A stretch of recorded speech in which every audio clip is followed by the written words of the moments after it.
안녕하세요. 토킹레인입니다. 오늘은 자동차 보험회사 메트로마일 합병 소식 리뷰하겠습니다. 이 영상의 내용은 개인적인 견해이므로 참고만 해주십시오. 두 가지 살펴보겠습니다.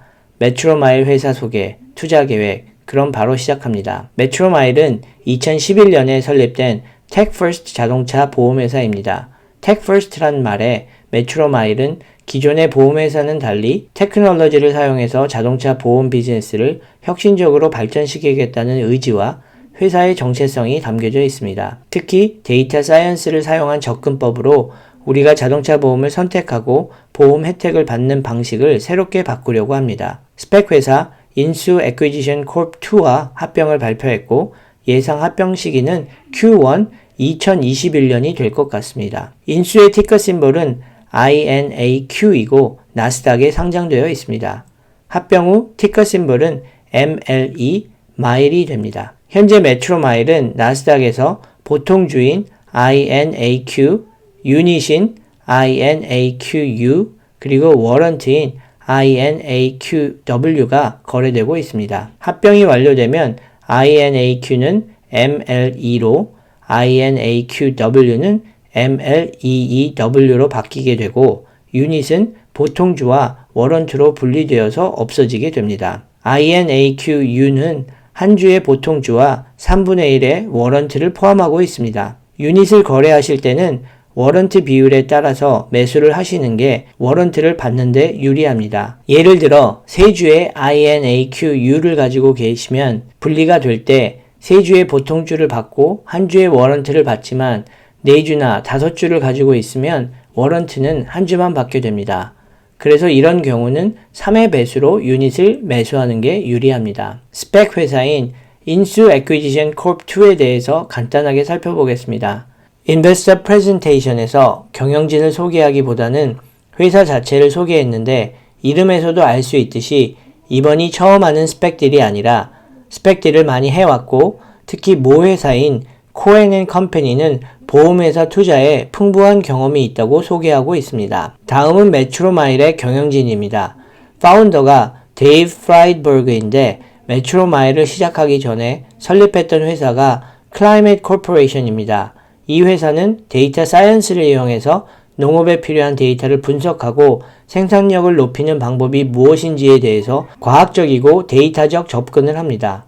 데이브 프라이버그는 이 회사를 매각해서 성공적인 엑싯을 했습니다. 비슷한 접근 방식으로 자동차 보험의 문제점을 해결하려고 만든 회사가 메트로마일입니다. CEO와 CTO가 모바일 앱을 기반으로 한 비즈니스 경험이 많이 있다는 것도 메트로마일이 나아가는 방향과 일치하는 것 같고 보험 클레임 부분에는 프로그레시브에서 27년 이상의 경험이 있는 임원이 있다는 것도 좋아 보입니다. 프로그레시브는 미국에서 가장 큰 자동차 보험회사의 하나입니다. 그리고 제가 클레임 부분이라고 찝어서 이야기한 이유는 보험회사에서 고객들이 가장 컴플레인이 많은 부분이 이 클레임 부분이기 때문입니다. 경영진이 오래된 보험회사 경영진들이 아니라 모바일 앱을 중심으로 비즈니스를 하는 테크 회사의 경영진 같아서 텍퍼스트 보험회사에 잘 맞는 것 같습니다. 메트로마일이 관심을 많이 받고 있는 이유 중 하나가 차마스 팔리헤피티아와 마크 큐번 같은 유명한 투자자들이 메트로마일에 투자를 하고 있기 때문입니다. 왼쪽 사진이 차마스고 오른쪽이 마크 큐번입니다. 마크 큐번은 NBA 팀 달라스 매버릭스의 구단주이기도 합니다. 메트로마일의 비즈니스 밸류 프로포지션, 즉 고객들에게 비즈니스를 통해 제공하고자 하는 가치는 간단하고 클리어합니다. 전통적인 자동차 보험회사들은 운전자들을 나이, 운전 성향, 과거 사고 기록 등을 근거해서 A, B, C 등의 클래스로 나누고 각각 클래스마다 다른 보험 프리미엄을 부과합니다.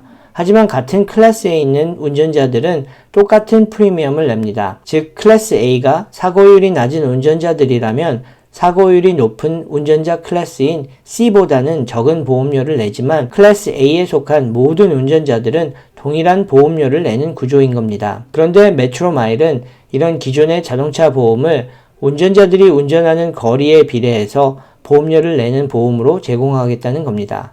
왜냐하면 자동차 사고 확률은 기본적으로 자동차를 운전하는 거리에 비례하고 같은 성향의 운전자들 중에서도 개인의 생활 패턴에 따라서 운전하는 거리에 크게 차이가 날 수 있기 때문입니다.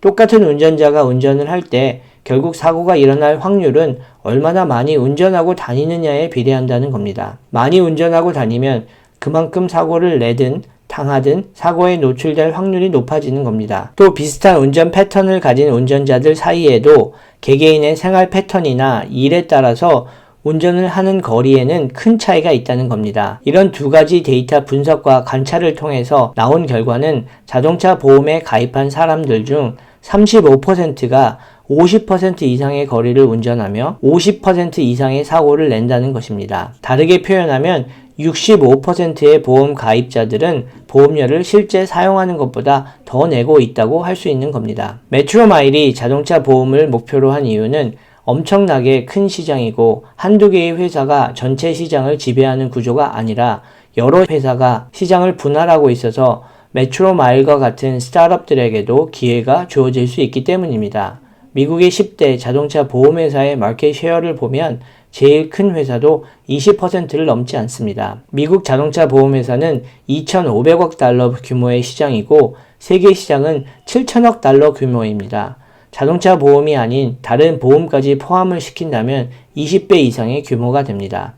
개인적으로도 메트로마일과 같은 회사들이 많이 생기고 성공하기를 응원합니다. 자동차 보험이 생긴 지 지난 100년 동안 테크놀로지에 인해 혁명적인 변화가 일어나지 않았기 때문에 100년 전에 비즈니스를 하던 방식이나 현재의 방식이나 별로 큰 차이가 없습니다. 메트로마일과 같은 아이디어와 가치를 가지고 보험 비즈니스를 테크놀로지를 통해 발전시키려고 하는 레모네이드라는 회사가 있습니다. 제가 영상으로도 소개한 적이 있는 회사인데 이 회사도 올해 상장해서 큰 관심을 받고 있습니다. 메트로마일과 레모네이드 둘 다 데이터 사이언스, 머신러닝을 통해서 고객의 생활 패턴에 맞는 보험을 설계해서 제공하고 자동화를 통해서 비용을 절감하고 이런 세이빙을 고객들에게 다시 낮은 보험료로 돌려주는 그런 시도를 하고 있는 겁니다. 다음 표를 보시면 메트로마일의 보험 서비스와 전통 보험회사의 서비스가 어떻게 다른지 확연히 보실 수 있습니다. 메트로마일의 자동차 보험은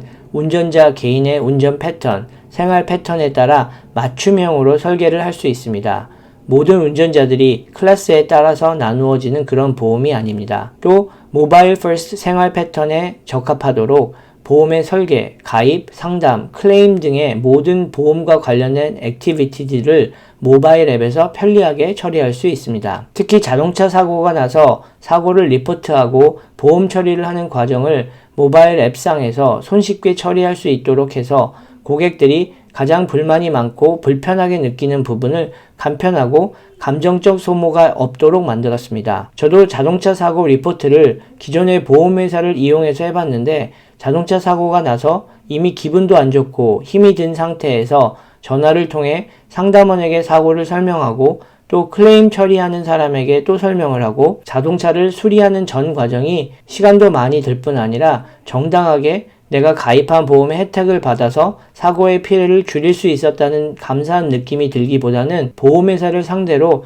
계속 협상을 해야 한다는 느낌이 들어서 많이 불만족스러웠습니다. 메트로마일이 이런 보험 클레임에 불만족스러운 부분을 데이터 사이언스와 자동화를 통해서 간소화하고 고객 만족도를 높일 수 있다면 테크놀로지를 통해서 고객의 충성도를 높인 좋은 사례가 될 것 같습니다. 메트로마일은 보험료 코트도 간편하게 받을 수 있게 하고 라이드 얼롱이라는 앱을 사용해서 운전자의 운전 패턴을 측정해서 좀 더 정확하게 보험료를 에스티메이트 해줍니다. 고객이 자동차 보험에 가입하면 펄스라고 하는 디바이스를 보내주고 이 디바이스는 자동차의 정보를 메트로마일 앱과 연동하여서 좀 더 정확하게 실시간으로 운전 패턴 데이터와 자동차의 상태, 그리고 어떤 안전 기능들을 사용하는지 등을 체크해서 운전한 거리만큼 보험료를 부과해서 고객들이 보험료를 최대한 아낄 수 있도록 해주는 겁니다. 운전을 덜 하면 보험료를 덜 내고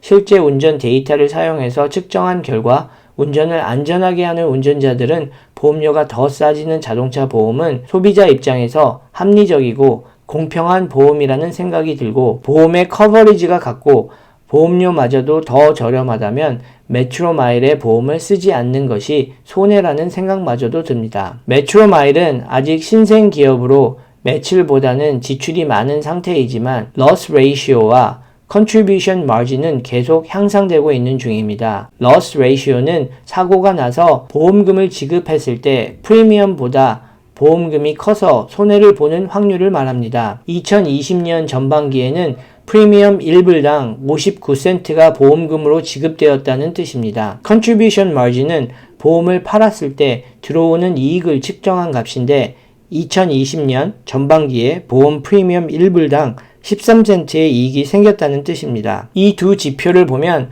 메트로마일이 아직은 갈 길이 멀기는 하지만 좋은 방향으로 빠르게 좋아지고 있음을 보여줍니다. 메트로마일은 자동차 제조 회사들과 파트너십을 맺어서 잠재적 고객에 대해 직접적인 마케팅을 합니다. 지금은 2개의 자동차 회사와 파트너십을 맺고 있지만 2022년까지는 8개 회사로 늘릴 계획이라고 합니다. 자동차 보험회사랑 자동차 제조회사와의 파트너십은 어떻게 보면 당연할 수도 있겠지만 지금까지는 많이 시도되지 않았는데 앞으로 이런 형태의 파트너십을 더 많이 보게 될 것 같습니다. 이미 테슬라나 폭스바겐은 자체 자동차 보험을 자기 브랜드에 차중해서 자율주행 기능이 있는 차들에게 제공하는 걸 준비하고 있습니다. 또 메트로마일은 자기들의 기술을 다른 나라의 자동차 보험회사에 메트로마일 엔터프라이즈 서비스로 제공하려는 계획을 실천에 옮기고 있습니다. 메트로마일은 현재 미국의 50개 주에서 8개 주에서만 자동차 보험을 판매하고 있습니다. 2022년까지는 49개 주로 확대하는 것을 목표로 하고 있습니다. 그래서 미국 이외의 다른 나라에까지 진출하는 데는 상당한 시간이 걸릴 것이라고 예상할 수 있습니다. 하지만 메트로마일은 모든 지역 시장에 직접 진출하기보다는 이미 자동차 보험을 그 지역에서 판매하고 있는 보험회사들을 상대로 자신들의 기술을 라이센싱함으로 소프트웨어 매출을 창출하고 있습니다. 아직은 적자를 내고 있지만 2023년부터는 흑자 전환이 가능할 것으로 예상하고 소프트웨어 부분은 마진도 보험 판매에 비해서 훨씬 더 높기 때문에 좋은 비즈니스가 될 것 같습니다. 이런 점이 Tech First라고 하는 메트로마일의 주장을 뒷받침해주고 전통적인 보험회사들과 차별화가 되는 것 같습니다. 합병 조건에 대해서 리뷰해 보겠습니다. 스펙이 2억 3천만 달러를 모금했고 파입이 1억 6천만 달러를 모금했습니다. 합병이 완료되면 메트로마일은 2억 9,400만 달러의 현금을 가지게 됩니다. 그리고 메트로마일의 기존 투자자들은 3천만 달러를 지급받게 됩니다. 이 3천만 달러는 회사 경영에 쓰이는 돈이 아니라 메트로마일의 기존 투자자들과 경영진들이 받게 되는 보너스 같은 형태의 돈이기 때문에 개인적으로는 좋게 보지는 않습니다. 물론 합병이나 상장은 경영진이 이룩한 큰 업적이 될 수 있기는 한데 경영진들은 실적으로 평가를 받는 것이 더 좋은 기준이 아닐까 생각합니다. 기존의 메트로마일 투자자들은 합병 후 새 회사의 65%의 지분을 가지게 됩니다. 스펙 회사, 인수의 투자자들은 17.6%의 지분을 가지게 되는데 롱텀 투자의 마인드가 아니라면 보통 6개월인 락업 기간이 풀리자마자 많은 주식이 시장에 풀릴 수 있는 리스크도 있습니다. 또 하나의 콜아웃은 기존 메트로마일의 주주들은 earn-out share라고 합병 후 주식 가격이 15불 이상 30일 중 20일을 유지하면 1000만 주를 받게 됩니다. 높은 주식 가격을 유지함으로 보너스 주식을 더 받게 되는 거죠. earn-out 조건이 있는 스펙딜은 꽤 많이 있기 때문에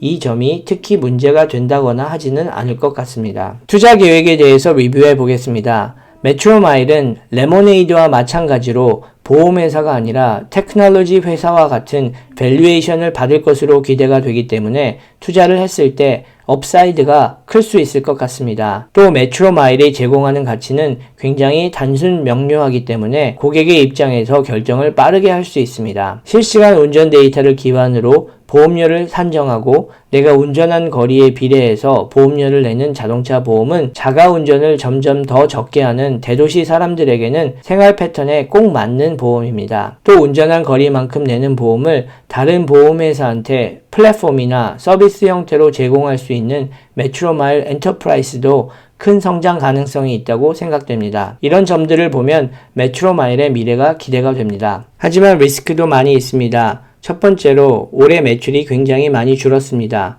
코비드-19의 영향으로 사람들이 운전을 코비드 이전과 비교해서 굉장히 적게 하기 때문에 메트로마일의 비즈니스 모델은 더 타격이 클 수밖에 없습니다. 모든 사람들이 기본 보험료만 내기 때문에 매출이 적어질 수밖에 없습니다. 코비드 문제가 내년 중반 이후부터는 해결이 된다면 매출 감소 문제도 해결이 되겠지만 내년 계획에도 차질이 생길 수도 있기 때문에 리스크가 있습니다. 두 번째는 2024년이 되어서야 흑자 전환이 예상된다는 겁니다. 메트로마일의 loss ratio나 contribution margin이 계속 좋아지고는 있지만 그런 점을 다 감안해도 앞으로 적어도 3년은 있어야지 흑자로 변환이 된다는 점도 기억을 해야 하겠습니다. INAQ의 가격도 요즘 시장의 상승세에 편승해서 많이 올랐고 11월 27일 금요일에 13불 61전으로 마감했습니다. 아직 합병이 몇 개월 남아있기 때문에 합병에 대한 기대가 100% 반영된 가격은 아닌 것 같습니다. 저는 메트로마일에 대해서 작은 포지션을 오픈할 계획입니다. 유닛을 매수할 계획이고 15불 미만으로 매수하기를 희망합니다. 이 계획들은 개인적인 의견이니 참고만 해주시고 투자를 결정하실 때는 리서치를 각자 하시고 결정하셔야 하며 투자 결정도 투자자 개인의 책임이라는 점을 꼭 기억하시고 투자하시기를 부탁드립니다. 영상을 시청해 주셔서 감사합니다. 구독과 좋아요는 저에게 큰 힘이 됩니다.